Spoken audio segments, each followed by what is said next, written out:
Estamos de volta com o direto do plenário e já com imagens do plenário do Supremo Tribunal Federal. Os ministros, como todas as quartas e quintas-feiras, mais a Procuradora-Geral da República, dirigindo-se aos respectivos lugares para a sessão plenária desta quinta-feira. Como já dissemos, leitura da ata da sessão anterior, a expectativa do primeiro pregão e vamos acompanhar tudo ao vivo direto do plenário. Declaro aberta esta sessão plenária do Supremo Tribunal Federal do Brasil. Passo a palavra à senhora secretária para a leitura da ata da sessão anterior. 31ª sessão ordinária, realizada em 18 de outubro de 2017. Presidência da senhora ministra Carmen Lúcia. Presentes à sessão os senhores ministros Celso de Mello, Marco Aurélio, Gilmar Mendes, Ricardo Lewandowski, Luiz Fux, Rosa Weber, Roberto Barroso, Edson Fachin e Alexandre de Moraes. Ausente justificadamente o ministro Dias Toffoli. Procuradora-Geral da República, doutora Raquel Elias Ferreira Dodge. Abriu-se a sessão às 14 horas, sendo lida e aprovada a ata da sessão anterior. Na ocasião, o plenário julgou o mérito de uma ação direta de inconstitucionalidade. Indago dos senhores ministros se há alguma anotação, retificação, observação a fazer sobre a ata. Não havendo, declaro-a aprovada. Senhores ministros, senhora Procuradora-Geral, senhores advogados, informo a todos que estão presentes neste plenário graduandos das seguintes instituições de ensino: Faculdade Anhanguera de Jundiaí, Faculdades Metodistas e Mário Schemberg de São Paulo, Universidade do Estado da Bahia e Universidade Estácio de Sá do Rio. Sejam todos muito bem-vindos. Nós nos sentimos muito honrados com a presença de todos os senhores e esperamos que seja proveitosa essa sessão. Senhores ministros, senhores advogados, em que pese a pauta ter apenas 4 feitos, em todos eles há um número significativo de advogados inscritos para falar. São todos temas de muita importância, de muito interesse e de muita repercussão social. Por isso, eu estou adotando, tal como fazemos nestes casos,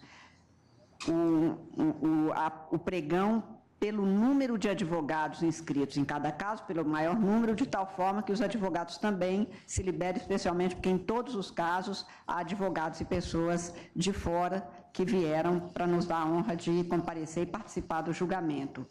Esta razão pela qual ministro Edson Fachin, eu apregou inicialmente a ação direta de inconstitucionalidade, que é da relatoria de Vossa Excelência, que tem o maior número, portanto, de advogados inscritos para falar. A ação direta de inconstitucionalidade 5.543, procedente do Distrito Federal, sendo autor o Partido Socialista Brasileiro, PSB, com um número grande de interessados e a Miss Cúria, e, como disse, inicialmente, concedo a palavra a Vossa Excelência para o relatório, pois haverá sustentações orais. Senhor presidente, pela ordem, por favor. Pela ordem, perdão. Só complementar. Pelo número de advogados que temos em todas as ações, temo que nós não cheguemos ao julgamento dos 4 casos, dos 4 feitos. E, como disse, em todos os casos, há advogados presentes, inclusive de fora. Eu proporia que a gente visse o encaminhamento deste primeiro para saber se chegaríamos, então, na sequência, a chamar os outros, ou o primeiro da pauta é da relatoria do ministro Ricardo Lewandowski, se Vossa Excelência propõe um outro encaminhamento. Não, senhor presidente, é que Vossa Excelência pretende chamar 2 antes deste feito de minha relatoria, não é? Sim, a ação direta. Como existem 56, advogados 95. de São Paulo que representam a MIT Cúria, eu indago a Vossa Excelência se não seria o caso, porque muito provavelmente esse feito não será pregoado nem julgado hoje, aparentemente. Se não seria o caso de, desde logo, adiar esse feito para quarta-feira, para que nós tenhamos uma sessão completa e os advogados possam, se quiserem, voltar à sua origem. Presidente. Eu não tenho nenhuma dificuldade em tomar esta liberdade. Assim, apenas eu não tomei esse cuidado, ministro, porque nunca se sabe o encaminhamento. Pode ser que num deles tenha um pedido de vista, ou de tal maneira que ainda fosse possível. Mas eu não tenho, eu queria que fosse o mais fácil para os advogados, claro, para não empatá-los aqui, mas querendo sempre julgar o máximo que for possível. E, portanto, não teria dificuldade. Ouço o ministro Alexandre de Moraes. Uma sugestão. Nós não podemos, já fizemos uma vez, não podemos abrir o relatório, ver as sustentações orais do primeiro caso, suspender, apregoar o segundo, o relatório, sustentações orais. Eu, assim como sei também, o ministro Barroso, quando vínhamos aqui ao Supremo Tribunal Federal sustentar, há toda uma preparação, há toda uma dificuldade do trabalho dos advogados, nós poderemos fazer o relatório, sustentações, suspensão, relatório, suspensão. Assim nós estaremos privilegiando de forma idêntica todos os advogados que estão aqui presentes. Eu apoio, presidente, acho uma boa ideia também. Acho a única dificuldade é a seguinte, nós não julgaríamos nenhum feito. E julgaríamos semana que vem com todas as sustentações feitas. Julgaríamos todos. Nós teríamos a vantagem, senhor presidente, como se trata de feitos complexos, após as sustentações orais, nós poderíamos refletir melhor, teríamos quase uma semana para pensarmos sobre em fazer essa adaptação. Mas isso seria inédito, porque nós fazemos isso num caso ou no outro. Quando, por exemplo, não há possibilidade no final da sessão de dar continuidade. É nessas ocasiões em que nós tomamos essa atitude, porque a atitude que nós temos tomado reiteradamente é exatamente essa que disse. Então, eu posso até cancelar o pregão deste feito e ouvir os advogados no primeiro, mas na sequência eu chamaria realmente este feito que eu acabei de apregoar, porque, além dos advogados, há comunidades, inclusive, de fora, no caso, por exemplo, que trata da doação de sangue. Então, eu abriria a exceção para o primeiro feito, para, na sequência do relatório e de ouvir os advogados, porque, como diz o ministro Alexandre, o que o Supremo já fez nessas ocasiões é exclusivamente quando não há possibilidade de continuidade em razão de horário. Aí sim, nós ouvimos os advogados e já até discutimos isso aqui, porque muitas vezes não é conveniente, porque a dilação do prazo acaba levando a que a gente se esqueça. Mas, como eu disse que passaria para a sessão da semana que vem, se o ministro relator estiver de acordo, não tenho dificuldade em suspender o pregão do quarto caso, ouvir o relatório e as sustentações orais do primeiro, suspender o julgamento e, na sequência, retornar o julgamento da ação direta de constitucionalidade 5543, se o ministro Lewandowski estiver de acordo. Quer dizer, e assim, então, o nosso caso, mais especificamente o meu, que é o de número 5595, ficaria adiado para a próxima quarta-feira? Isso ainda haveria chance de, pelo menos, ouvirmos as sustentações? Isso que eu disse. Atendendo ao pedido de Vossa Excelência e do ministro Alexandre de Moraes, eu apregoaria este caso. Sim. Ouvimos o relatório de Vossa Excelência e as sustentações orais, mas suspenderíamos, porque eu já tinha feito até o pregão do outro. Não há sem problema nenhum. Senhor presidente, e aí, Vossa Excelência que decide. Até porque o meu caso já tem uma liminar, não há prejuízo nenhum. Ele pode ficar para outra semana ou não. Não, adiaríamos, como eu disse, mas aí nós dispensaríamos se os advogados não teriam vindo aqui, no caso, que é o primeiro da pauta, sem dificuldade. Então, neste caso, ministro Edson Fachin, eu vou pedir desculpas a Vossa Excelência para atender aos colegas, mas será feita, então, a leitura do relatório e das sustentações orais, com a suspensão do julgamento. Para a próxima quarta-feira ouvimos o voto do ministro e dos demais ministros e, na sequência, eu retomo o julgamento do caso relatado por Vossa Excelência. Presidente, agradeço. Então, fica suspenso só o pregão, porque, na sequência, eu chamaria o de Vossa Excelência. E aí eu aprego a ação direta de inconstitucionalidade 5595, relatado pelo ministro Ricardo Lewandowski, procedente do Distrito Federal, sendo autor o Procurador-Geral da República. E, neste caso, como disse, há apenas 2 advogados. Vossa Excelência faria o relatório, os 2 advogados fariam, na sequência, a sustentação oral e suspenderíamos o julgamento, indicando adiamento. Vossa Excelência, com a palavra. André, para o relatório. Senhor presidente, eu peço escusas se porventura atropelei algum colega, não tenho nenhuma preocupação em insistir com esse julgamento, eu apenas quis facilitar o trabalho dos advogados que vieram de longe. Peço escusas ao ministro Fachin, aos demais que eventualmente profeririam seu voto. Eu vou procurar fazer um resumo do relatório para que nós possamos abreviar ao máximo esse procedimento e já passar para o julgamento. Senhor presidente, trata-se, senhores ministros, trata-se de uma ação direta de inconstitucionalidade com pedido de cautelar, e esta ação foi proposta pelo Procurador-Geral da República e se volta contra os artigos 2º e 3º da Emenda Constitucional 86/2015. Os dispositivos impugnados, eu transcrevo no meu relatório, eu já, inclusive, distribuí o voto. Trata-se de um escalonamento crescente. Na verdade, eu procurarei mostrar que não é tão crescente assim, relativamente às verbas que são destinadas à saúde. O requerente, que é o Procurador-Geral da República, em suma, alegou o seguinte: que os dispositivos impugnados reduzem o financiamento federal para as ações e serviços públicos de saúde, mediante piso anual progressivo para o custeio pela União, e nele incluem a parcela decorrente da participação no resultado de compensação financeira devidos pela exploração de petróleo e gás natural, e de trata o artigo 20, parágrafo 1º da Constituição Federal.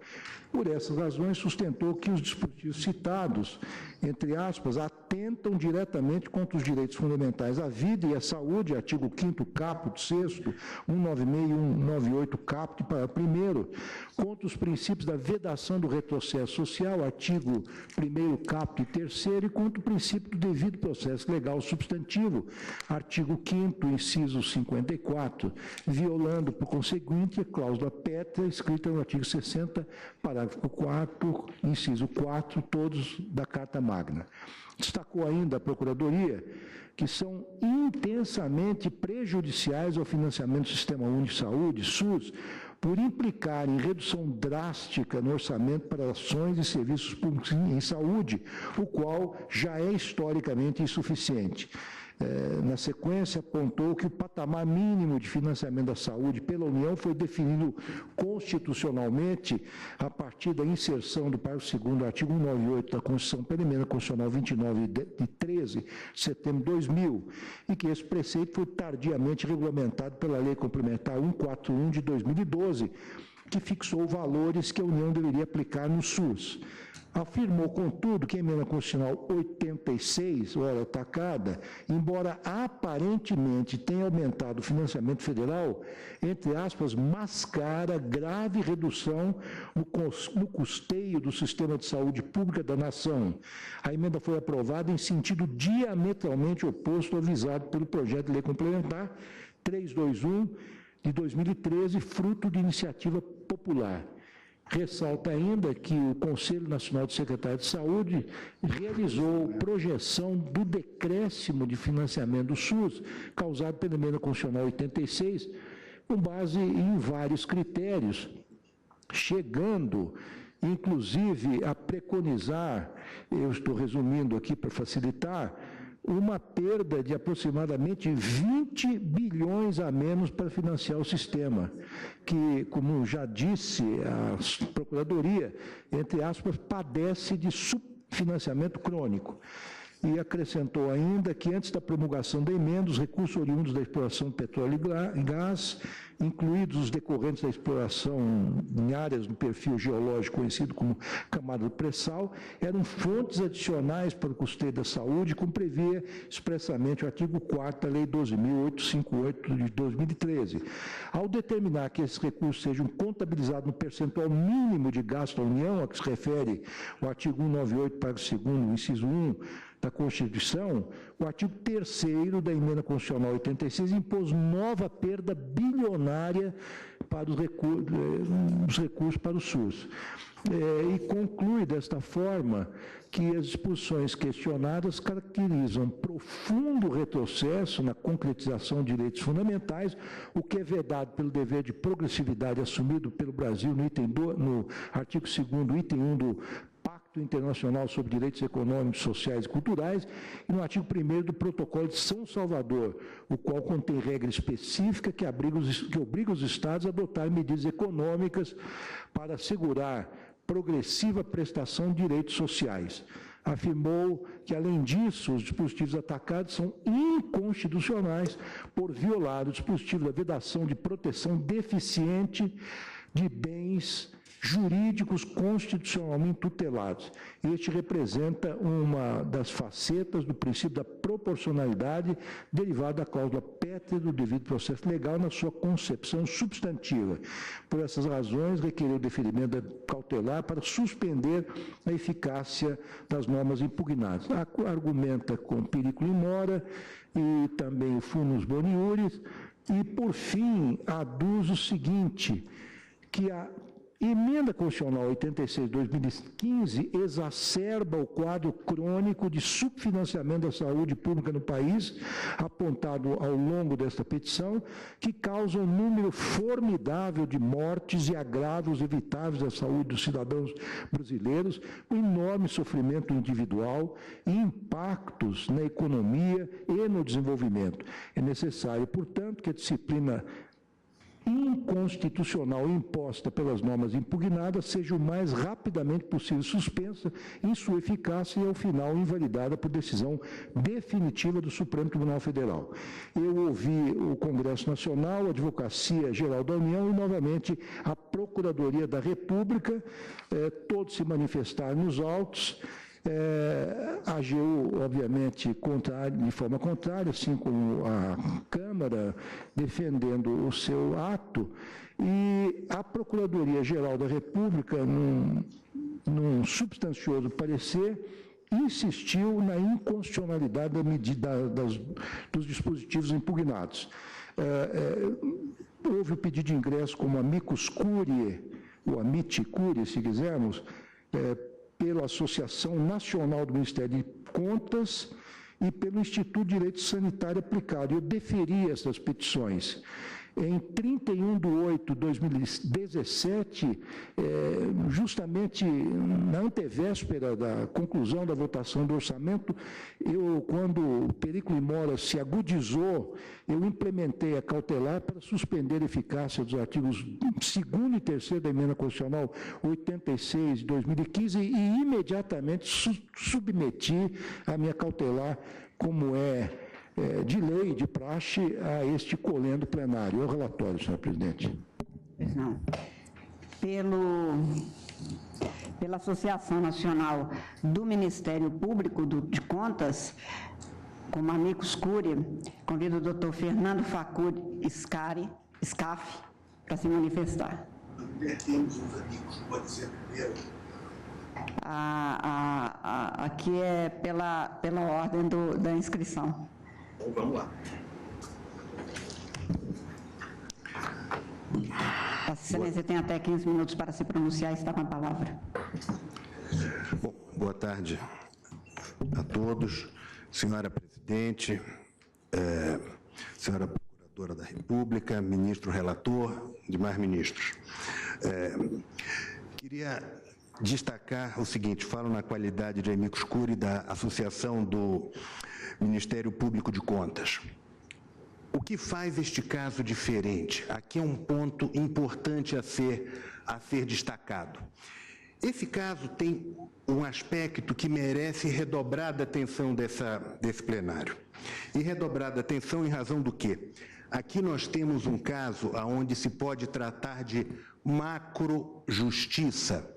Ou seja, não se trata apenas de uma questão de justiça vinculada à saúde, a um caso específico de tratamento de saúde ou de medicamentos. Nós estamos falando de macrojustiça, de uma percepção maior. Aquilo que o ministro Gilmar tratou na STA 175, onde falava que não se podia tratar apenas das questões de remédio no que se refere à saúde, tem que tratar de alguma coisa maior. Então, aqui nós temos uma diferença.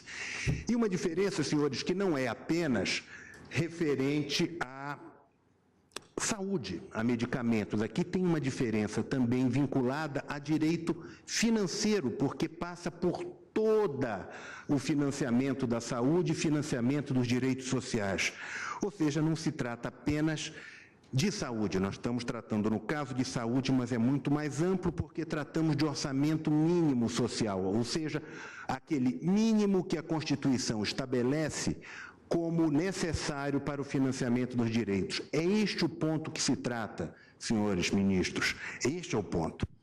E mais, como bem relatou o meu cliente, a Associação do Ministério Público de Contas, como isso foi identificado? Por uma questão federativa, porque em São Paulo o gasto dos municípios com este tipo de questão aumentou exponencialmente, porque a receita da União transferida para os municípios para a saúde caiu. E nessa situação não tem local, não tem hora a questão da doença. Aonde ela se pronuncia tem que ser tratada. Então, com esta identificação é que todo este processo começou.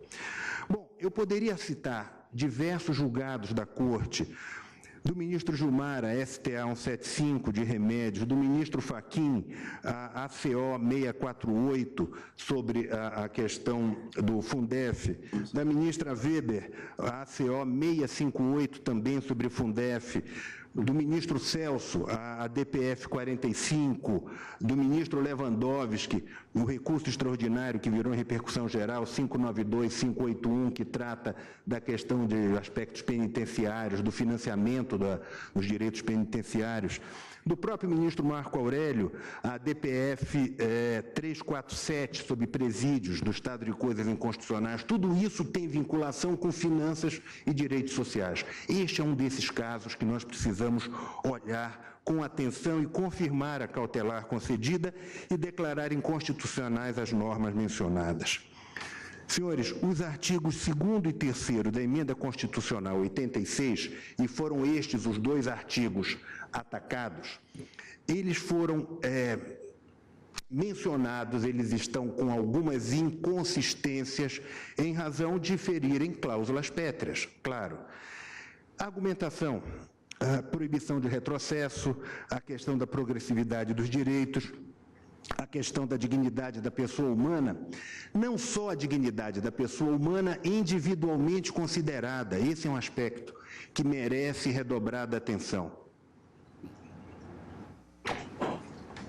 Porque se fala muito e corretamente na dignidade da pessoa humana individualmente considerada, do indivíduo que precisa de atenção. Aqui nós estamos falando de questão de financiamento, que é difusamente considerado, socialmente considerado, uma atuação do Estado proativa, que precisa colocar a dignidade num patamar mais social e não apenas fracionada. Não falamos de microjustiça, aqui falamos de macrojustiça. Por isso essa é uma causa diferente.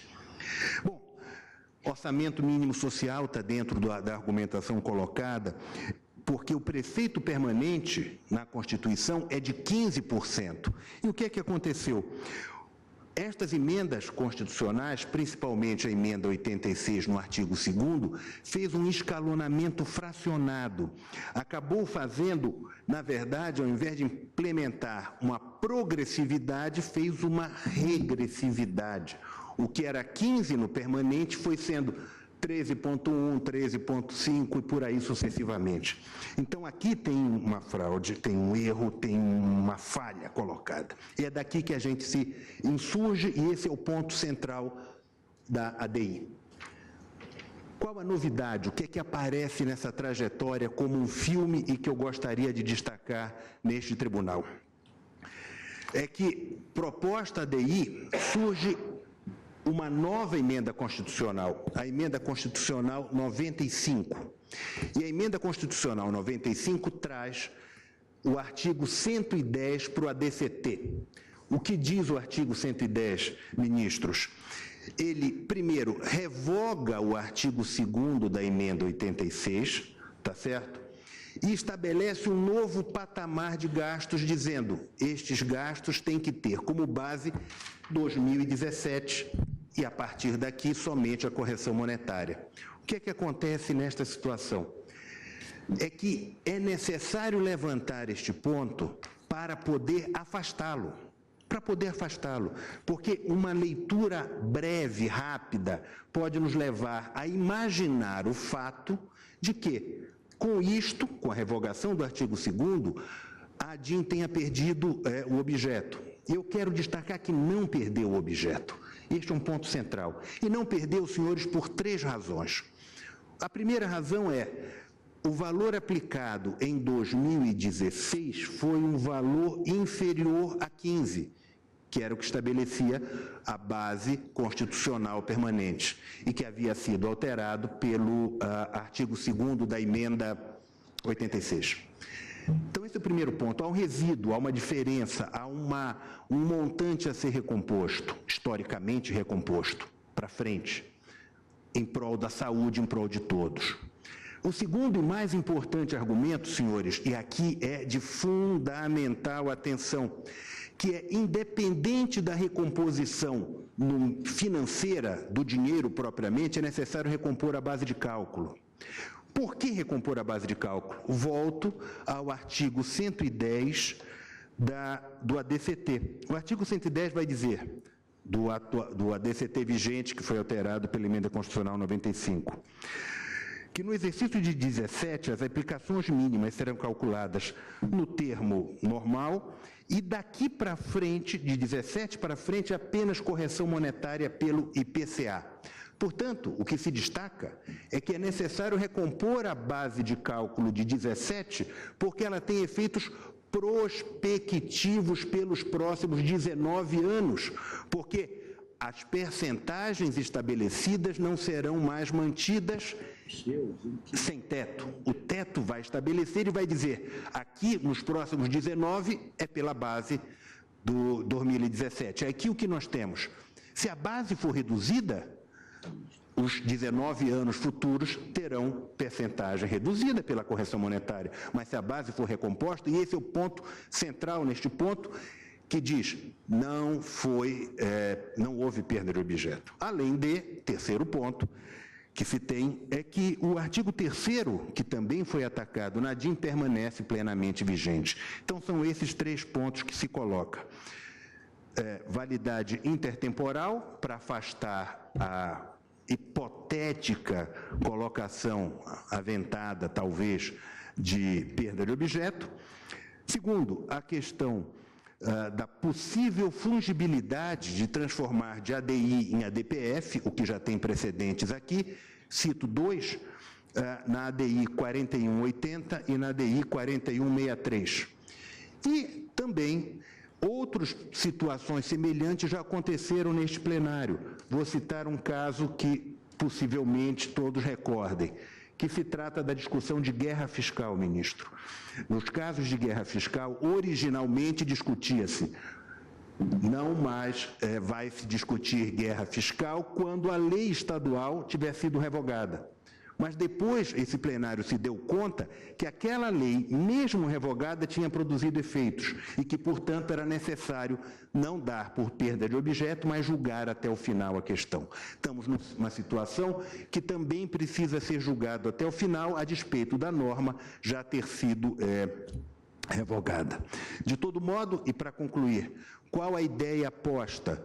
É que a norma do artigo 86, a norma do artigo 2º e 3º da Emenda Constitucional 86, prejudicaram fortemente a receita da saúde, e isto é uma questão de macrojustiça e uma questão que afeta todos os direitos sociais de todos os cidadãos, porque doença não tem hora. Eventualmente, um problema acontecido de um atropelamento em Belo Horizonte, por exemplo, a primeira coisa que se imagina é ir para um hospital público, que é o que melhor atende naquela cidade, e isso a gente pode espalhar para o Brasil inteiro, porque problemas dessa natureza inesperados acontecem com todos. Era isso. Muito obrigado. Agradeço a Vossa Excelência. Convido o doutor Tiago Campos a se manifestar por também amicus curiae, Instituto de Direito Sanitário Aplicado. Vossa Excelência tem também até 15 minutos para se pronunciar e tem a palavra. Obrigado, Excelência. Senhora Presidente, senhor Ministro Relator, senhores ministros, senhora Procuradora-Geral da República, boa tarde. Em nome do Instituto de Direito Sanitário Aplicado, o IDISA, venho a essa tribuna trazer considerações que entendo relevantes para que essa ação seja efetivamente julgada, mantendo-se válida a decisão cautelar proferida pelo Ministro Relator. Esse tema vem pela primeira vez a essa Corte. O financiamento da saúde nunca antes foi debatido com a profundidade que aqui está por essa Corte. Isso depois de decorridos 29 anos do Sistema Único de Saúde, esculpido na nossa Carta Cidadã, vem a garantir a todos os cidadãos brasileiros o direito à saúde. Talvez, para a minha geração, ter direito à saúde seja algo concreto, efetivo, algo que nós temos como ideia, algo que não se alterará. Mas os ataques que o SUS sofre a cada dia demonstram que talvez a percepção esteja equivocada. A saúde, como direito, pode não mais estar sendo garantida no nosso país. O que se está aqui a discutir é o seu financiamento. Mas esse financiamento, ele não vem sendo efetivamente tratado. E aí eu vou falar um pouco do que o próprio meu antecessor trouxe. Aqui está a discutir macrojustiça. O ministro Gilmar Mendes, na audiência pública que tratou sobre o tema em 2009, pontuou acertadamente que o Poder Judiciário vem se debruçando sobre a microjustiça do acesso à saúde, através do fenômeno da judicialização da saúde. Demandas individuais chegam aos tribunais desse país aos montes. Os números do CNJ dão conta de 800 mil ações. E o Ministério da Saúde já proclama a todos os cantos que 7 bilhões de reais já são gastos com a judicialização da saúde. Asfixiar o direito à saúde fará com que a porta de ingresso no sistema de saúde passe a ser o Poder Judiciário. E não mais as unidades de saúde, não mais os postos de saúde, não mais as portas das unidades de emergência e de urgência. Então, a gente deixará aqui de debater as consequências da judicialização de saúde para discutir talvez uma das suas principais causas, o subfinanciamento crônico da saúde no nosso país. Apesar da discussão ser eminentemente jurídica e orçamentária, é preciso ter em mente de que aqui estamos tratando efetivamente do direito das pessoas. Não dá para esquecer que nesse exato momento em que estamos aqui discutindo, mães estão com seus filhos nas portas dos hospitais aguardando atendimento. Não dá para esquecer que pessoas estão querendo acessar o serviço de saúde sem ter meios e sem ter como.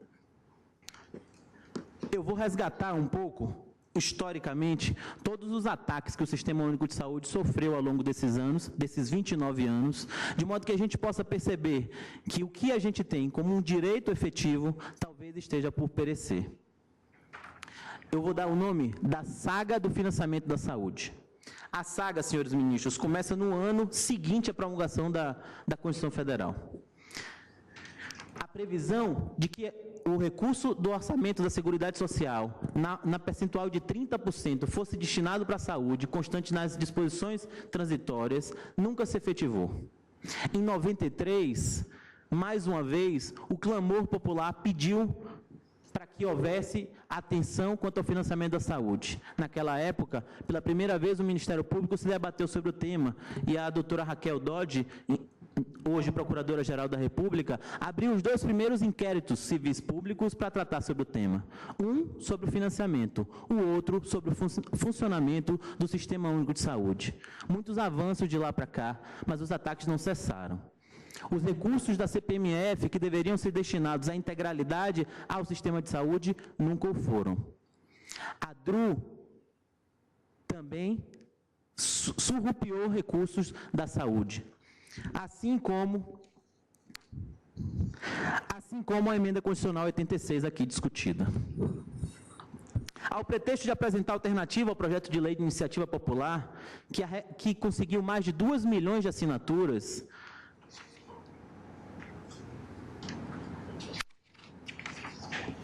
com grande e intensa mobilização do Conselho Nacional de Saúde, o governo apresentou proposta alternativa, em que, ao invés dos 10% da receita bruta da União, seriam aplicados 15% da receita corrente líquida em ações e serviços públicos de saúde.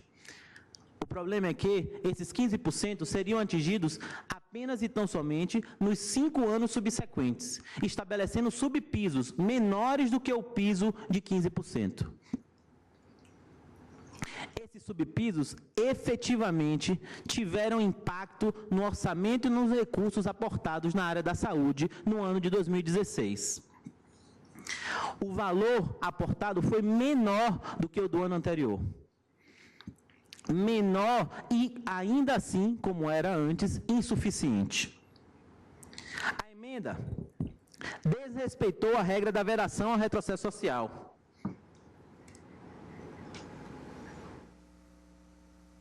Para se ter ideia, o Conselho Nacional de Saúde, pela primeira vez na história, reprovou o relatório de gestão do Ministério da Saúde, entre outros pontos, com a alegação de que havia sido alocado recursos menores do que os devidos em ações e serviços públicos de saúde. Mas é preciso falar do que o SUS funciona. Apesar do calvário orçamentário que o SUS vive desde a sua implementação há 29 anos, o SUS é reconhecido por seus projetos, programas e políticas nacional e internacionalmente como um sistema de excelência. É preciso citar aqui o programa de combate à AIDS, é preciso citar aqui o programa de imunização, é preciso citar aqui o SAMU 192, citado pelo Dr. Facuri, inclusive, que atende às urgências e emergências de todos aqueles cidadãos brasileiros, sejam eles portadores de plano de saúde ou não. É o SAMU que atende a maior parte dos acidentes de veículos que acontecem nesse país. É ele que está lá àquela hora.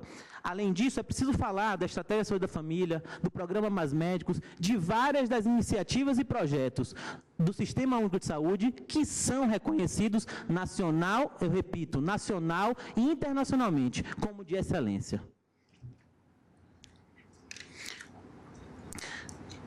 Estamos falando, portanto, senhores, de não permitir retrocesso na garantia do direito. Mas é uma questão orçamentária e financeira. Os senhores devem estar se perguntando de que valor efetivamente nós estamos falando, quanto efetivamente foi tirado da saúde. O valor pouco importa. O que estamos a discutir não são valores. Pouco importa se fosse R$1 ou R$1 milhão. O que estamos a discutir é o princípio da vedação ao retrocesso. Esse esculpido, seja pela aprovação dos tratados internacionais do qual o Brasil é signatário, seja porque a Constituição Cidadã assim o determinou. Se permitirmos retrocesso, estaremos a admitir que se tem a regressão de direitos que foram arduamente conquistados pelo povo brasileiro.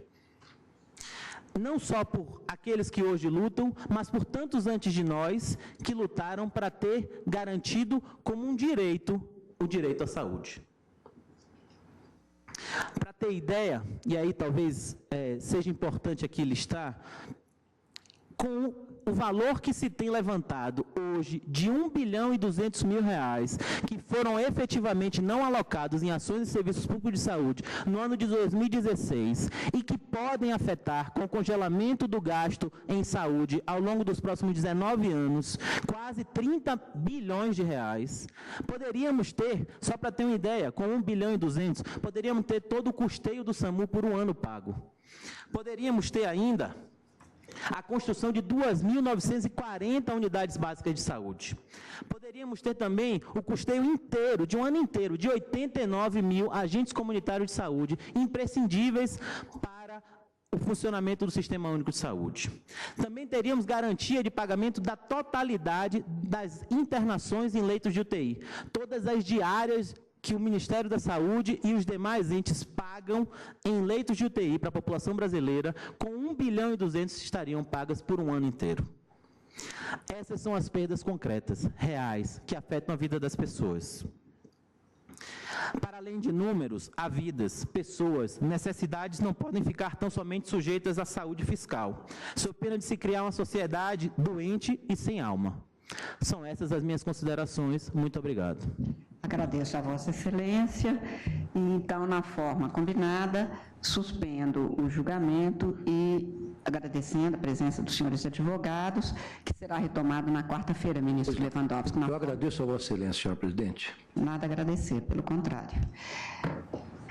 Portanto, retomamos o pregão da ação direta de inconstitucionalidade 5.543, relatado pelo ministro Edson Fachin, procedente do Distrito Federal e de que é autor o Partido Socialista Brasileiro. Como disse o ministro Edson Fachin, no caso de Vossa Excelência, me parece que 9 advogados inscritos para falar, mas eu anunciarei devidamente.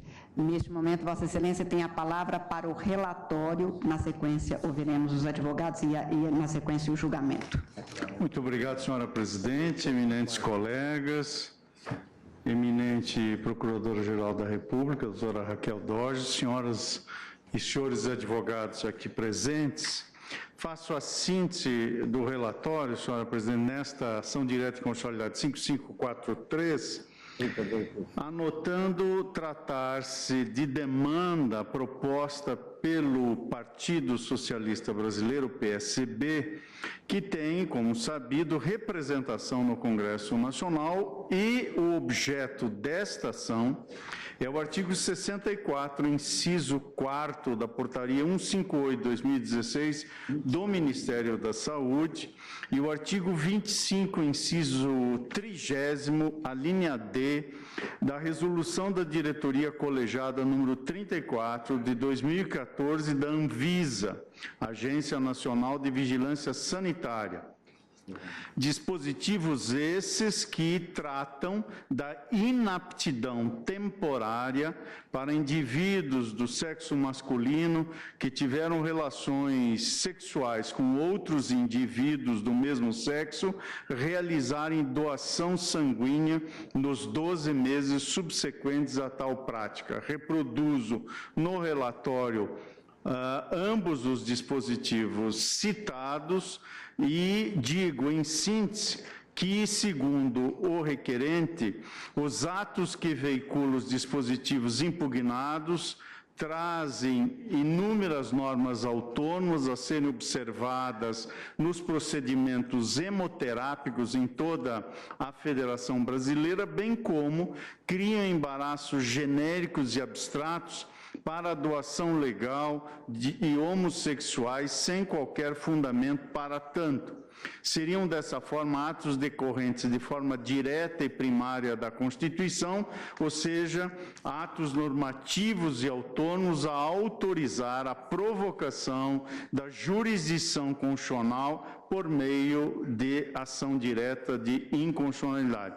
Menciona o requerente decisões pelo conhecimento de ações dessa estirpe que tem como objeto portaria do Ministério da Saúde ou resolução de direção colegiada, e especificamente a ação direta de inconstitucionalidade 4.105 e a ação 4.874 citadas na inicial. No mérito, contextualiza o surgimento histórico da proibição de doação de sangue por homossexuais a partir do final da década de 80 do século passado, notadamente pelo desconhecimento a respeito da síndrome de imunodeficiência adquirida e pela preocupação da denominada janela imunológica, período imediatamente posterior à infecção, no qual os exames laboratoriais não seriam aptos a detectar o vírus no material sanguíneo coletado. Aduz que esse quadro não se mantém, quer diante da evolução tecnológica e da medicina, quer do reconhecimento das relações afetivas entre pessoas do mesmo sexo, surgindo forte debate a partir da última década sobre o fim da proibição. O requerente expõe dados, especialmente sobre os denominados imunoensaios, explicita que o vírus HIV é transmissível às pessoas independentemente de sua orientação sexual e relações sexuais desprotegidas entre heterossexuais quanto entre homossexuais são passíveis de transmitir o agente causador da AIDS ou SIDA. Trata da portaria 1353 de 2011 e a portaria cujos dispositivos aqui fiz referência, 158 de 2016 do Ministério da Saúde.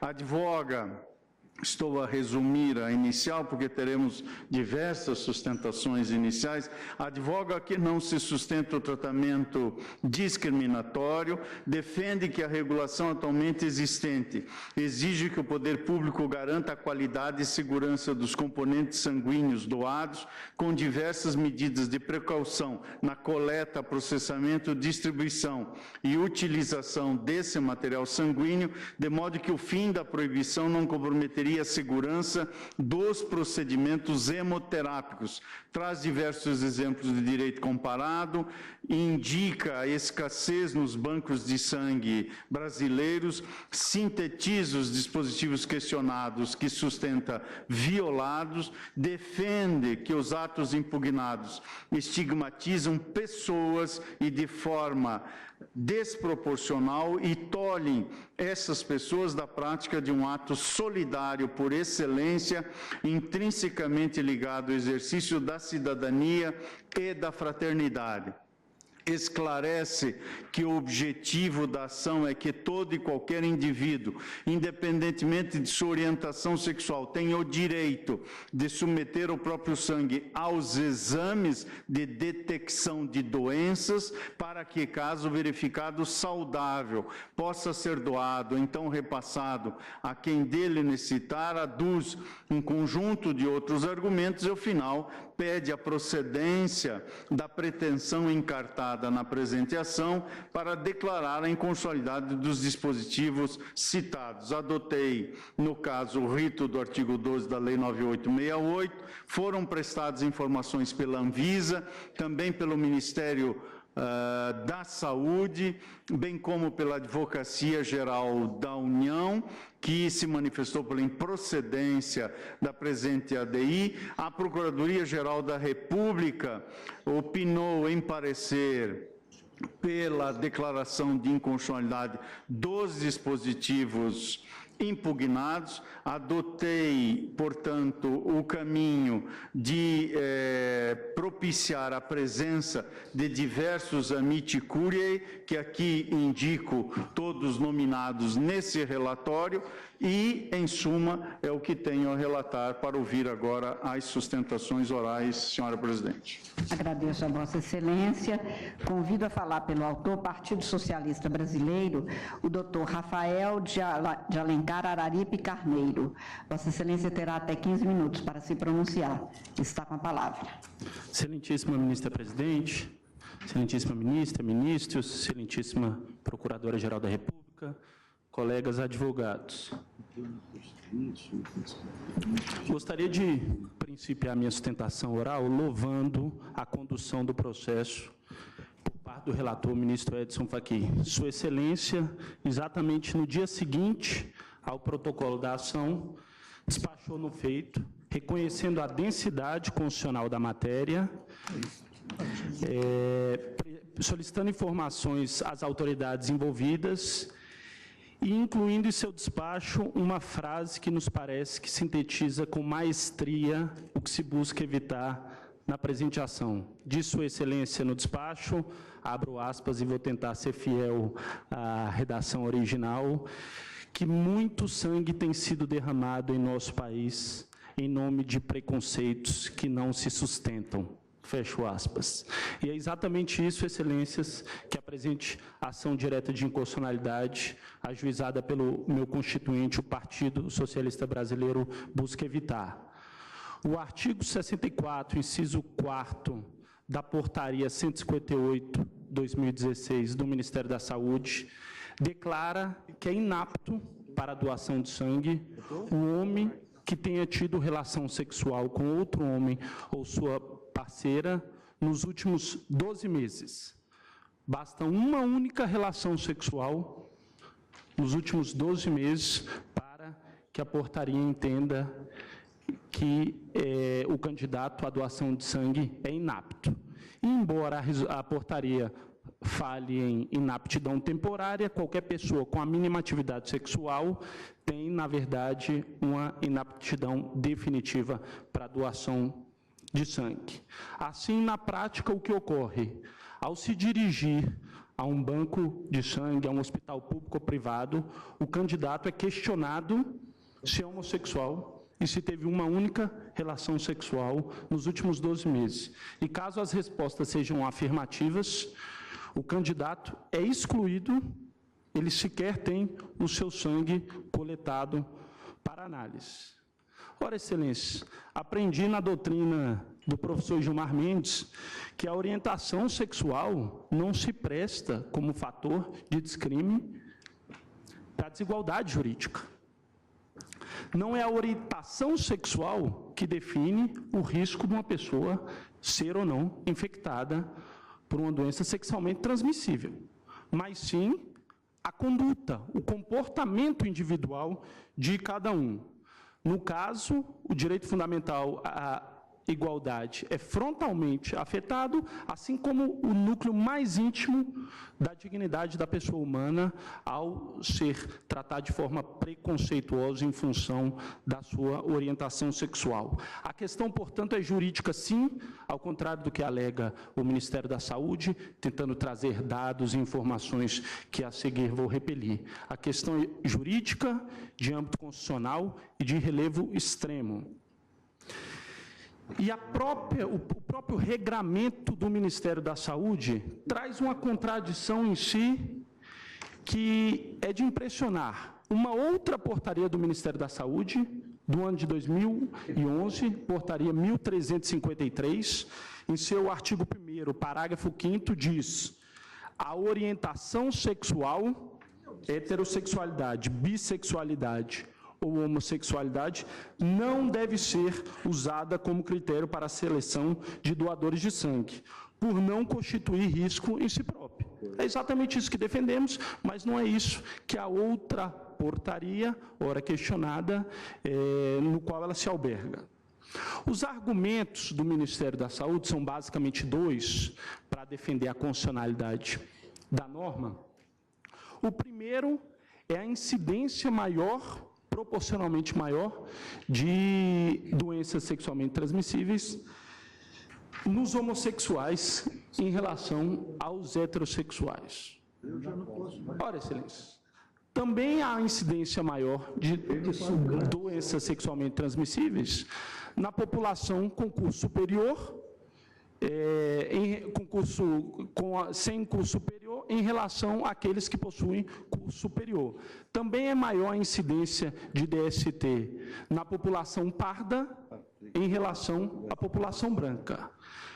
O que busca o Ministério da Saúde é utilizar a orientação sexual como um critério de causalidade, de causa e efeito, quando, na verdade, utiliza-se de uma mera correlação, de uma vinculação entre efeitos. O comportamento sexual e não a orientação sexual é que define o risco da pessoa poder obter a doença sexualmente transmissível. É se ela tem mais de um parceiro, é se ela tem uma relação duradoura ou não, é se ela se utiliza de preservativo ou não. O comportamento individual de cada um que vai trazer esse risco maior ou menor, e não a orientação sexual.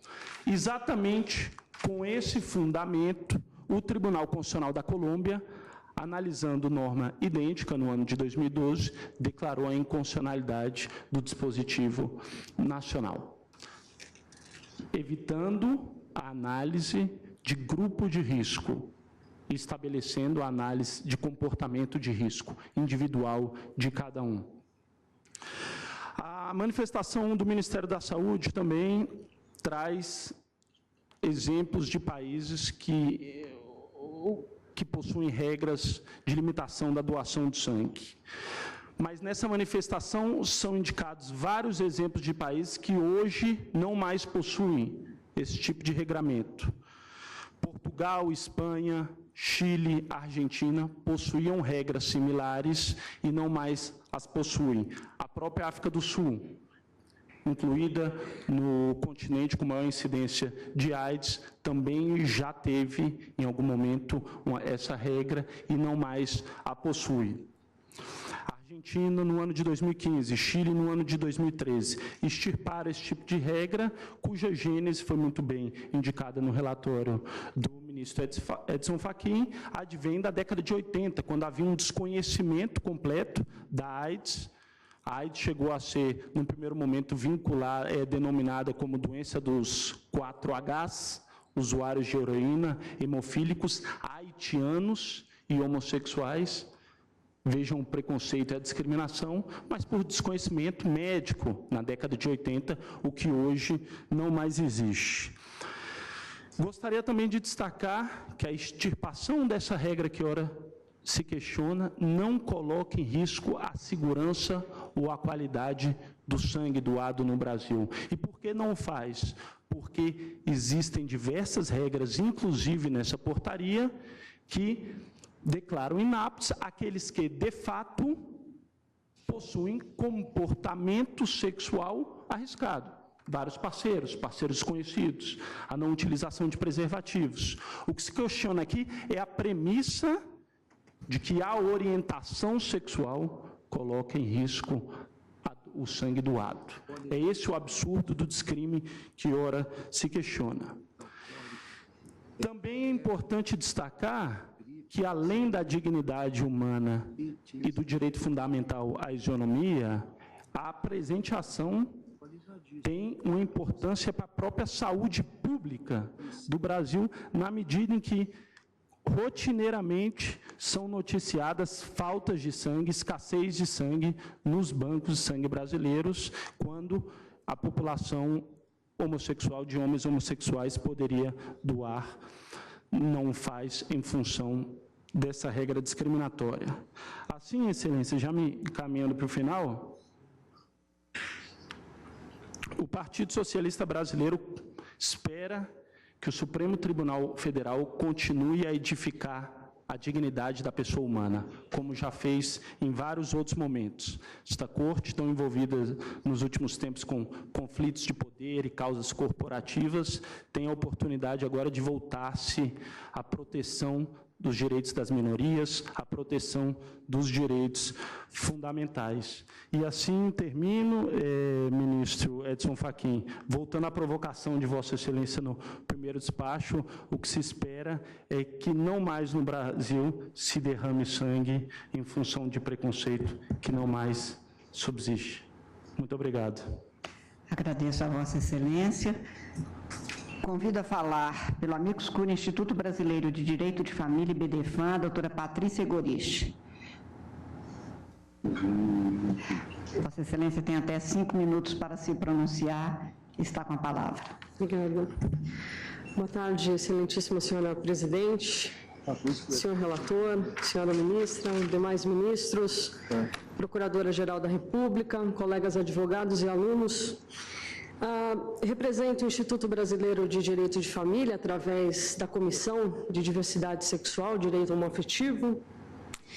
E, para mim, é bastante especial estar aqui hoje, porque eu sou doadora de sangue. Eu sou mulher branca, heterossexual, e toda vez que eu vou doar sangue, lá na minha cidade de Santos, eu saio com o seguinte adesivo: você salvou 4 vidas. E como isso é importante para mim enquanto cidadã, eu me sinto parte do todo, eu me sinto parte e ajudando pessoas. Esse direito é ceifado das pessoas homossexuais e bissexuais. Pelo simples fato que a Anvisa e o Ministério da Saúde passam partem da seguinte premissa, de que essas pessoas são promíscuas. Esse tipo de apontamento é totalmente retrógrado e a gente tem dados aqui. O próprio presidente da UNAIDS, que é o braço da ONU para a questão do HIV/AIDS, ele reafirmou a questão da revolução da prevenção. Temos que atacar na anamnese, na entrevista da pessoa, porque a promiscuidade é de alguns seres humanos e não necessariamente da orientação sexual de um ou de outro. Além disso, é importante destacar, presidente, no seu voto da DPF 132, que reconheceu a entidade homoafetiva, a senhora colocou algo muito tocante, quando a senhora fala que será que teremos que considerar essas pessoas como pessoas de segunda classe? Essas famílias como pessoas de segunda classe, pois é o que está acontecendo hoje. Essas pessoas vão nos bancos de sangue ajudar o próximo, efetivar o seu direito de cidadania e saem de lá com um não, pelo simples fato de serem quem são. E isso é totalmente contrário com os tratados propostos, que o próprio Brasil é propositor, desde Durban, tratados internacionais de direitos humanos, inclusive com o reconhecimento da ONU em 2011 dos direitos LGBTI como direitos humanos. Então, se os direitos LGBTI são direitos humanos, logo há sim claro ataque com relação a essas pessoas. Queria dizer também que a Cruz Vermelha Americana, a Associação Americana de Banco de Sangue também suprimiram tal orientação. E já finalizando, ataca-se direito à liberdade, direito à dignidade, não discriminação, e queria aqui pontuar o princípio da proporcionalidade, a pedido do GADVES, Grupo de Advogados pela Diversidade Sexual, que o nosso querido Paulo Iotti não pôde vir aqui hoje, mas ele pediu para eu falar isso. O que se ataca é desproporcional. O que visa realmente é a segurança daquela pessoa receptora do sangue, mas o que se ataca é a orientação sexual das pessoas. Então, eu deixo aqui uma reflexão aos senhores. Será que é essa a sociedade que a gente quer para o nosso país? Uma sociedade que discrimina, uma sociedade que exclui? Ou que a gente, então, finalmente vamos considerar essas pessoas como verdadeiros cidadãos, com a possibilidade de ajudar o próximo? Muito obrigada. Agradeço a Vossa Excelência. Convido a falar pelo Grupo Dignidade, pela cidadania de gays, lésbicas e transgêneros, amicus curiae, o Dr. Rafael dos Santos Kirchhoff.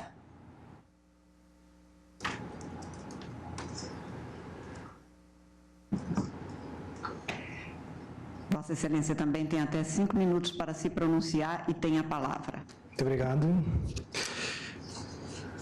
Excelentíssima Senhora Presidente, Ministra Carmen Lúcia, na pessoa de quem eu cumprimento a todas e todos os ministros e aos demais presentes.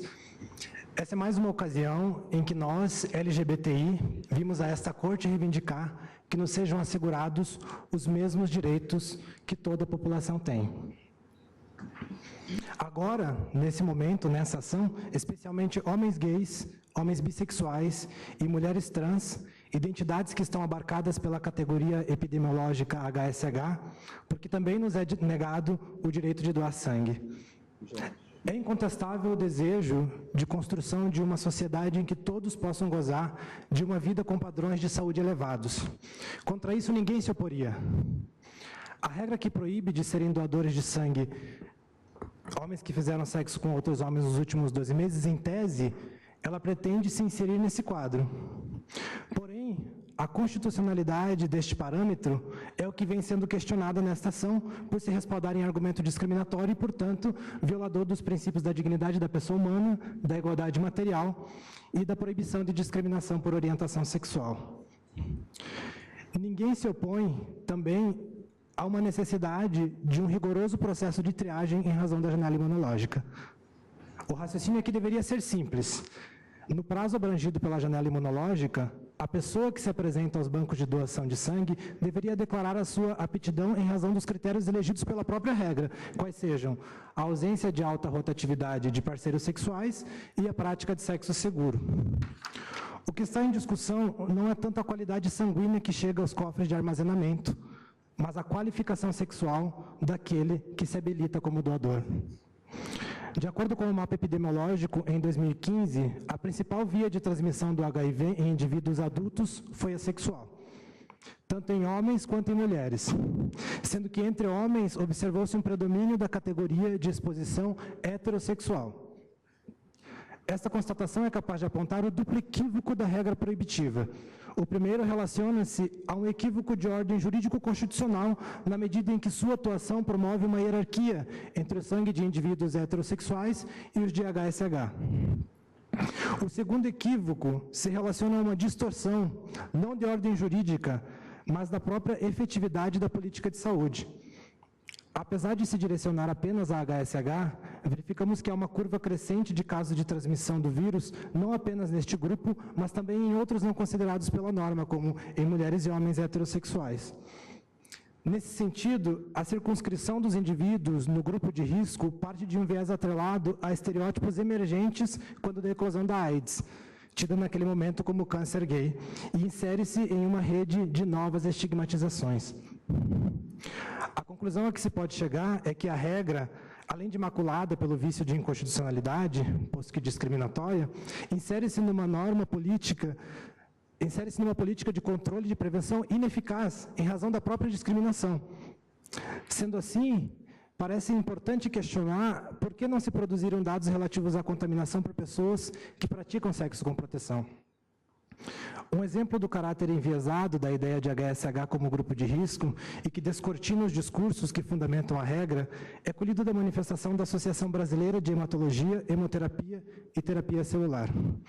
Para esta entidade, o objetivo da presente ação seria o de impor a outro indivíduo que aceite sangue de HSH, o que seria uma espécie de altruísmo impositivo, nas palavras da entidade.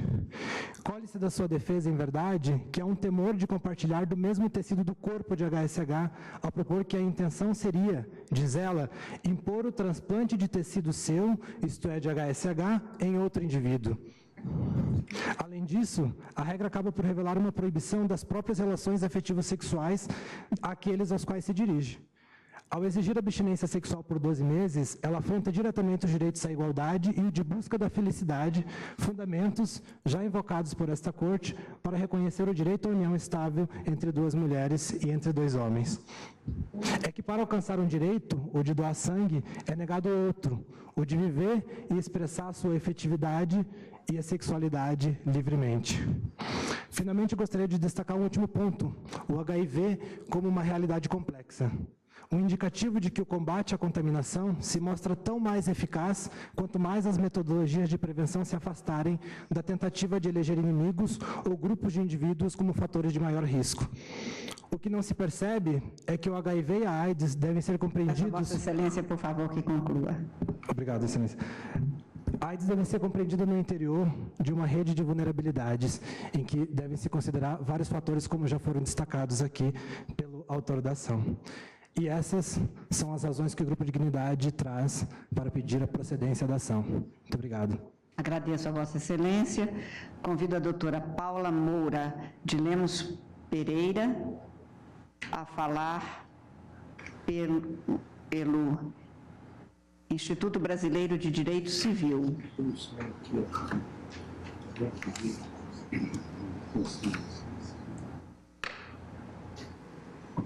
Também Vossa Excelência terá até 5 minutos para se pronunciar. Está com a palavra. Excelentíssima ministra presidente dessa Suprema Corte, ministra Carmen Lúcia, excelentíssimo ministro Edson Fachin, relator deste processo, ministra, demais ministros que compõem esta egrégia Suprema Corte e ilustre representante do Ministério Público Federal. Venho em nome do IBD Civil, Instituto Brasileiro de Direito Civil, que tem como compromisso justamente a proteção da pessoa humana em concreto e não do sujeito em abstrato. Tecer aqui algumas considerações que me chamaram a atenção acerca da inconstitucionalidade dessa norma que proíbe de forma temporária, que homens que têm relações sexuais com outros homens não possam doar o sangue pelo período de 12 meses. A matéria, na verdade, ela é interdisciplinar, né? Toca aqui tanto aspectos que envolvem áreas do saber como a medicina, as ciências sociais, o direito, e, portanto, nós temos aqui 2 pontos principais. O primeiro, regras e procedimentos que regulam a transfusão de sangue, a coleta e doação de sangue, e, de outro, a minoria, a proteção dos homossexuais do sexo masculino. Haja vista que, por meio de determinadas normas, há uma restrição do direito desses homens, né, desses homossexuais. O que deve ser acentuado é que essas normas, elas, na verdade, agem de forma discriminatória, né, preconceituosa, asseverando aí um estigma, tendo em vista que você tem aí um fator de exclusão, que teve uma origem histórico-cultural, que quando da percepção e da descoberta da AIDS, ela foi associada a um determinado grupo de risco. Ora, já foi colocado aqui pelo meu colega na tribuna, que não se deve considerar, para fins de maior segurança no aspecto de transfusão de sangue, o fato de ser um grupo de risco, e sim um comportamento de risco. Portanto, esta norma, de acordo com a Anvisa, o Ministério da Saúde, ela teria aí uma certa permissibilidade, uma legitimidade por justamente proteger os receptores de sangue da contaminação, já que esse grupo, com base em dados estatísticos, estariam aí excluídos, né, proibidos de doar sangue, portanto, preservando a saúde desses receptores. E o falam também com base no princípio bioético da precaução e da beneficência e não maleficência. Ora, a interpretação que é dada, ela é dada de forma errônea. Primeiro, porque dados matemáticos não podem ser aplicados de forma individual e subjetiva a cada pessoa. Esses dados podem ser falhos e, portanto, você não pode estabelecer a restrição de direitos por critérios matemáticos, né? Na verdade, o que tem que se considerar é o comportamento de risco e não a orientação sexual, que decorre da identidade pessoal, né? Um direito personalíssimo que é protegido pela Constituição, que decorre da autonomia, né, de vontade, uma autonomia livre de se autodeterminar na escolha do seu comportamento sexual. Portanto, essa norma, ela acaba por aprisionar o corpo, aprisionar a liberdade de escolha dos indivíduos. E, no que diz respeito à inobservância dos princípios bioéticos, também não se sustenta, pois o princípio da precaução, na verdade, ele não vem só para impedir atividades, mas ele também para trazer medidas acautelatórias para evitar que o dano se concretize, que é o caso que se vislumbra na própria portaria e resolução da previsão de uma triagem clínica e de uma triagem laboratorial que vão assegurar uma maior garantia de proteção a esses receptores e evitar a contaminação. Então, de qualquer ângulo que a gente analise a situação, as normas ora impugnadas, verifica-se que elas violam a dignidade da pessoa humana em 2 aspectos, tanto no aspecto existencial, por afetar a liberdade de escolha da pessoa, né, pela sua orientação sexual, mas também a coexistencial, porque diz respeito aí à solidariedade, ao direito fraterno, de afeto, de você compartilhar de forma gratuita o sangue, proibindo aí, na verdade, e aí uma observância em relação aos riscos e benefícios pelo princípio da própria beneficência, e aqui um diálogo que tem que haver nos princípios bioéticos e os princípios constitucionais, o maior prejuízo para a população, porque a não permissão de homens que têm relações com outros homens de doar sangue, acaba acarretando o quê? Uma diminuição do número de sangue nos bancos de sangue. Então, a gente tem aí 19 milhões de litros de sangue sendo perdidos por ano em detrimento de uma norma que tem uma discriminação odiosa, na verdade, desculpa. Então, para concluir, há aí uma inconstitucionalidade afetando o princípio da igualdade. E eu gostaria de citar, para fechar apenas, uma frase que nos chama a atenção em razão da diferença e em obra a respeito do multiculturalismo, do Boaventura de Souza Santos, que diz: a hermenêutica diapótica pressupõe a aceitação do seguinte imperativo transcultural: temos o direito a ser iguais quando a diferença nos inferioriza. Temos o direito a ser diferentes quando a igualdade nos descaracteriza. Agradeço a oportunidade em falar em nome da pessoa em concreto. Obrigada. Agradeço a Vossa Excelência. Convido o doutor Gustavo da Silva, defensor público federal, que falará pela Defensoria Pública da União. Vossa Excelência também terá até 5 minutos para se pronunciar. Eminente ministra presidente, eminentes senhores ministros, eminente senhora ministra Rosa Weber, eminente procuradora-geral da República, recebam a saudação da Defensoria Pública da União. Excelências, homens gays são mais promíscuos. AIDS é doença de gay. Essas frases, evidentemente, nos chocam, mas elas estão todas subentendidas nessa regulamentação que se está a atacar nessa ação direta de inconstitucionalidade. Em verdade, excelências, o grande desafio nas lutas antidiscriminatórias é buscar as questões, as sutilezas subjacentes aos discursos aparentemente inofensivos. Não é combater discursos gritantemente discriminatórios e discursos gritantemente excludentes. É buscar essas sutilezas que estão por baixo de um discurso que se pretende inofensivo. E este é o caso dos autos. Nós estamos diante de uma restrição à doação de sangue para homens que fazem sexo com homens. Estamos diante dessa restrição e se invoca para esta restrição uma suposta maior segurança do sangue disponibilizado ao receptor. Vejam que o discurso é absolutamente inofensivo e se faz isso com base em dados estatísticos. Mas o que temos nos autos é, sem dúvida alguma, a criação, o retorno do conceito de grupo de risco em detrimento do conceito mais moderno de comportamento de risco. Observem, Vossas Excelências, que homens que fazem sexo com homens não podem doar sangue em qualquer hipótese, mesmo que tenham um parceiro fixo, mesmo que pratiquem sexo protegido. Enquanto homens que fazem sexo com mulheres, não. Eles, nas situações em que deixam de doar, ou melhor dizendo, deixam de doar sangue apenas nas hipóteses em que tenham parceiros aleatórios, desconhecidos, ou pratiquem sexo desprotegido. Vejam que não há dúvidas de que se está, sim, a estigmatizar um grupo social e, com isso, não podemos concordar. Excelências, toda regulamentação que parta desse princípio, como parte essa, da existência de grupos de risco, ela traz aquele fenômeno que se denomina de estereótipo estatístico. O estereótipo estatístico é justamente esse fenômeno que ocorre quando se atribui ao indivíduo certa característica que se acredita pertinente ao grupo social do qual ele faz parte.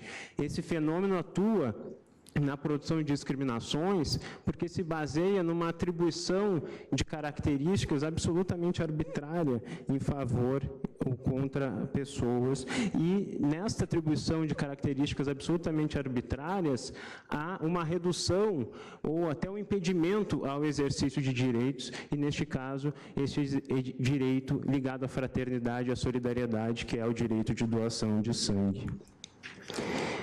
Não há dúvidas, portanto, no entender da Defensoria Pública da União, que sim, essa regulamentação é absolutamente discriminatória e não há dados que possam sustentar. Inclusive, esses dados estão contestados nos autos. Apenas para finalizar e aproveitando a menção que foi feita na sustentação oral anterior a uma reportagem da super interessante 4 de novembro de 2016, que fala do fato de que se deixam de doar, com base nessa restrição imposta pelo Ministério da Saúde e pela Anvisa, se deixa de doar anualmente aproximadamente 19 milhões de litros de sangue. E é bom que se complete esse dado. Uma única doação pode salvar até 4 vidas, diz essa reportagem. Em uma doação são coletados, em média, 450 mililitros de sangue, de modo que o desperdício anual de 19 milhões de litros corresponde a um número assombroso de vidas que poderiam ser salvas, mas que acabam desassistidas, diz a reportagem. Agradeço a atenção de Vossas Excelências. Agradeço a Vossa Excelência. Convido a falar pelo Centro Acadêmico de Direito da Universidade de Brasília, o doutor César Brito. Vossa Excelência também tem até 5 minutos para se pronunciar e está com a palavra. Muito obrigado, senhor presidente, senhores ministros, senhor relator, nobre procuradora, colegas advogados, servidores da casa, que tenho a honra de representar como seu advogado. Antes de iniciar a tribuna, faço um registro que recebi a ligação da doutora Berenice, que ia sustentar em nome da OAB, e não comparecendo, juntou agora o subestabelecimento e também, com muita honra, falo em nome da Ordem dos Advogados do Brasil. Quando nós discutimos esse tema, o diretório acadêmico, o Resistir, Cor Política, esses órgãos que começaram a debater esse tema tão importante, uma pergunta surgia: qual a razão de se perguntar se uma pessoa teve relação com outra para fins de doação? Se um homem fizer a relação sexual com um homem no último ano. Qual a razão dessa pergunta? E aí, essa pergunta se responde: e se eu disser não, qual a consequência disso? Não se terá mais o exame final do sangue? Meu sangue não será testado pela minha resposta no não? Evidentemente que não. A janela imunológica que se diz que é importante deixará de ser aplicada, porque se deixar de ser aplicada, todos nós aqui, todos nós, sem exceção, poderemos receber sangues contaminados. Então não é essa a pergunta, não é essa a resposta. O não tem eficácia absolutamente nenhuma. A segurança não está na resposta. Mas a pergunta traz um conteúdo que, por si só, fere um princípio constitucional, que é o da igualdade entre as pessoas. Princípio que é repetido por diversas vezes. Mas se eu disser sim, eu tive relação. Se aquele que procura a doação do seu sangue disser sim, qual a consequência dessa pergunta? Aqui já foi exposto. O preconceito assumido e pré-assumido na pergunta e na consequência no tratamento que se dá ao preconceito no Brasil.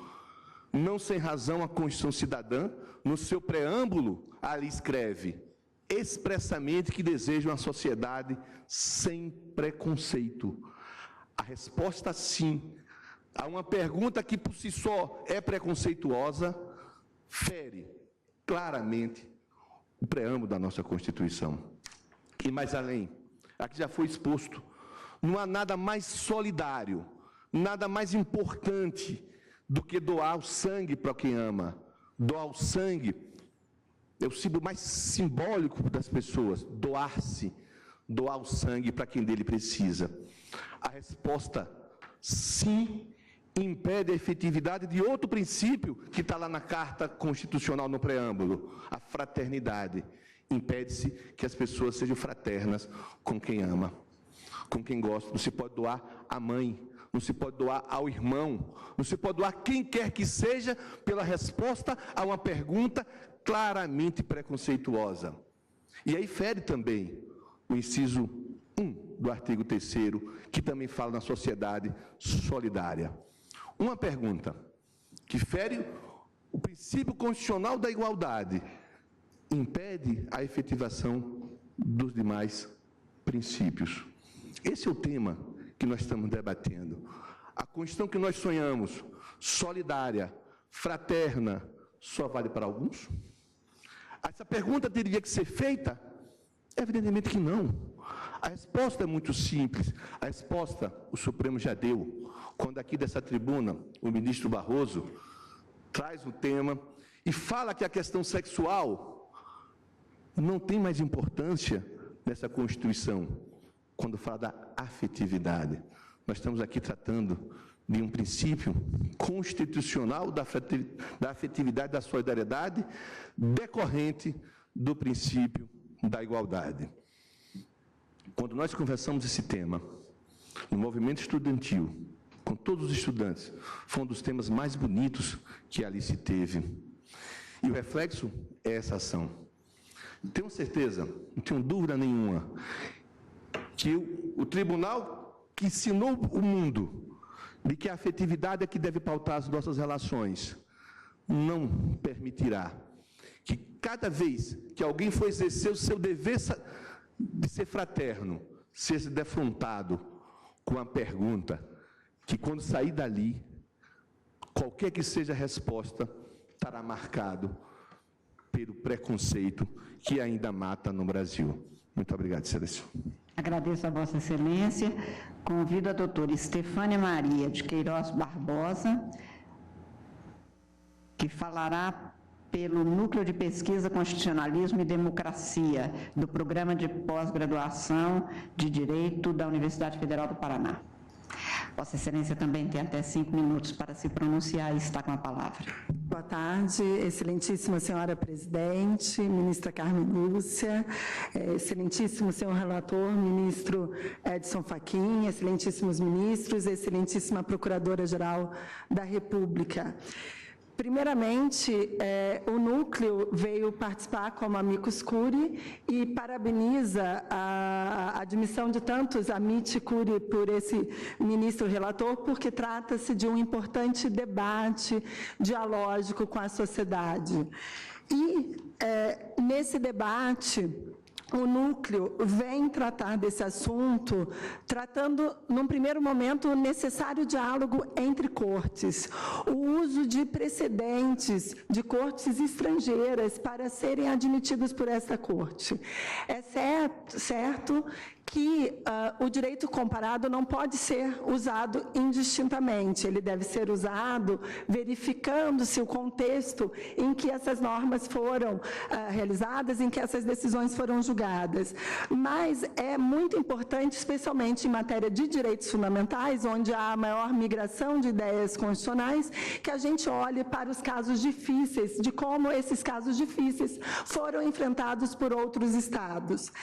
Assim, trago alguns casos importantes, como o caso da França, onde teve decisões até que garantiam a manutenção da injustificada discriminação, e depois, logo em seguida, o Legislativo foi a favor de uma lei de modernização do sistema de saúde pública, Lei 2016, de 26 de janeiro de 2016, onde afirmou-se abertamente o princípio da não discriminação aos homens homossexuais para a doação de sangue.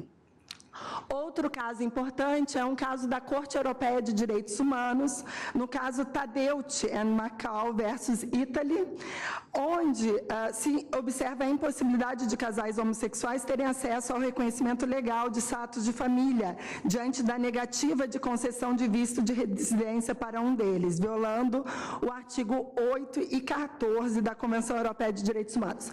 Vejam que esse caso não trata expressamente do caso de sangue ou de doação de sangue, mas são casos que tratam da questão da autonomia privada e da não discriminação, pelo que se requer essa ligação. Do mesmo modo, o Comitê de Direitos Humanos da ONU, no caso Tune versus Austrália, exarou declarações finais ao comunicado 488 de 92, concernente ao conflito entre a legislação penal da Tasmânia e os artigos 2º, 17 e 26 do Pacto Internacional sobre Direitos Civis e Políticos. Por fim, a Corte Constitucional da África do Sul traz o julgamento do caso J&B versus Director General, Department of Home Affairs, onde enfrenta a questão atinente ao status de filiação dos infantes concebidos via inseminação artificial, registrados por pessoas do mesmo sexo. Ainda, a título de direito comparado, Na Itália, a doação de sangue, depois da decisão da Corte Europeia de Direitos Humanos, é igual para hétero e homossexuais, com restrição de 4 meses de referência depois da última relação sexual, indistintamente. Na Espanha, os homens que tiveram relações sexuais com outros homens estão no mesmo nível que outros doadores, não há distinção deles na legislação. Polônia, Portugal e Letônia, homossexuais têm mesmos direitos na doação. E mais, a doação de sangue é sempre possível, não há qualquer tipo de restrição. E, se usamos o direito comparado, uma das justificativas da Anvisa também se dá no direito comparado, utilizando os argumentos do FDA, a agência reguladora do sistema de saúde americano, onde há um embate bastante grande dentro da sociedade americana, e por isso que o uso do direito comparado precisa dessa imersão local para saber do debate. Me parece que a Cruz Vermelha já se manifestou nos Estados Unidos no sentido de banir a proibição existente, porque o risco de contaminação, mesmo com a inclusão dos homens que tiveram relações sexuais com outros homens, mostram riscos mínimos, que seria de 0,0000003% ao ano, o que não justificaria, portanto, do ponto de vista da justificativa científica, a discriminação apontada. Além disso... Peço a Vossa Excelência, por favor, que finalize. Além disso, é importante a gente trazer que essa Corte, além de já ter decidido em outros casos, como o da DPF 132, que tratou das relações homoafetivas, que a questão de orientação sexual não pode ser discriminatória, que mantenha o posicionamento de uma Corte Constitucional de Proteção de Direitos, de liberdade e igualdade, que são as dimensões da dignidade da pessoa humana, para que julgue procedente a ADI em questão. Obrigada, Excelência. Agradeço a Vossa Excelência. Convido o doutor Luiz Gustavo Castanho de Carvalho a falar pela Associação Nacional dos Defensores Públicos. Vossa Excelência também.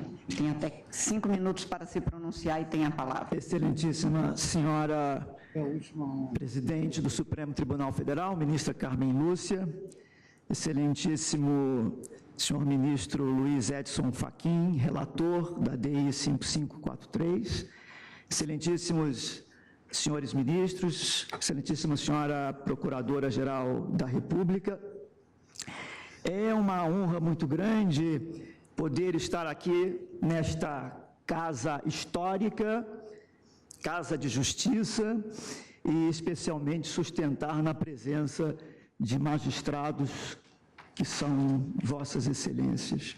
É também uma honra adicional poder fazê-lo representando a Associação Nacional dos Defensores Públicos, que tem como uma de suas finalidades institucionais a defesa de pessoa ou grupo em situação de vulnerabilidade, que é a hipótese dos autos, porque temos aqui o grupo dos homens homossexuais responsáveis que fazem sexo seguro, que foram violentamente afetados em sua dignidade.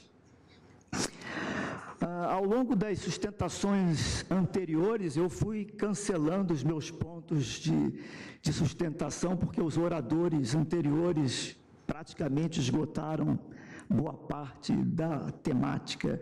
Mas ainda há, senhores ministros, um aspecto muitíssimo relevante que consta nas informações da Anvisa.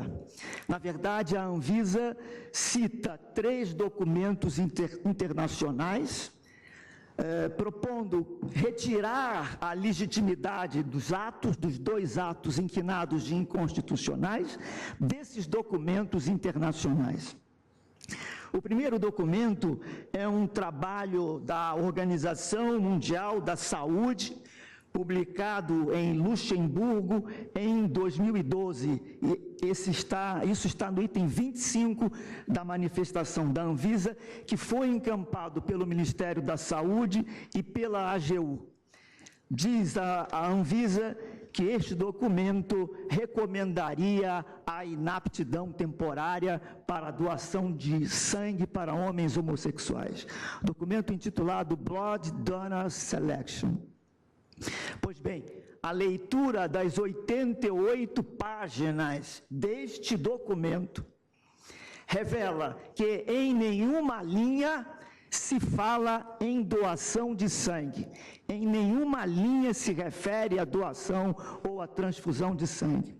E, além disso, senhores ministros, as várias recomendações que o documento prevê. A primeira, a mais importante, é o respeito aos direitos humanos. A segunda é a não discriminação em serviços de saúde. A terceira, uso de preservativos nas relações anais. A quarta, uso de preservativos nas relações de homens homossexuais. E vai por aí afora até a 11ª recomendação, não recomendando definitivamente qualquer período de interdição temporária. O segundo documento que foi trazido para apoiar a Anvisa e os dois dispositivos, é um documento da Organização Pan-Americana de Saúde, OPAS, citado no item 25 da manifestação da Anvisa. O título do trabalho é Elegibilidade para a Doação de Sangue, publicado em 2009 nos Estados Unidos. Em suas 114 páginas, a única recomendação atinente ao tema que está em discussão é a seguinte: pessoas que se engajem em comportamentos sexuais de risco devem ser recusados como doadores de sangue por 12 meses após a ocorrência. E o texto mais relevante vem agora. Orientação sexual, travessão, heterossexualidade, bissexualidade, homossexualidade, fecha a travessão, não deve ser usada como critério para a seleção de doadores de sangue por não constituir risco em si próprio. Se houvesse mais tempo, senhores ministros, eu também diria que o acórdão trazido pela Anvisa, do Tribunal de Justiça da União Europeia, de 2015, não diz o que a Anvisa retira dele como conclusão. Muito pelo contrário, o acórdão diz... Doutor Luiz Gustavo, peço a Vossa Excelência que conclua, porque já estive... Muito obrigado. Diz o acórdão, a mera homossexualidade não é constitutiva por si só de comportamento de risco, cabendo às justiças nacionais aferir se as condições de risco estão presentes. Muito obrigado pela presença. Agradeço a Vossa Excelência e convido a doutora Mariana Chaves a falar pela Associação Brasileira de Famílias Homoafetivas como Amigos Cúria.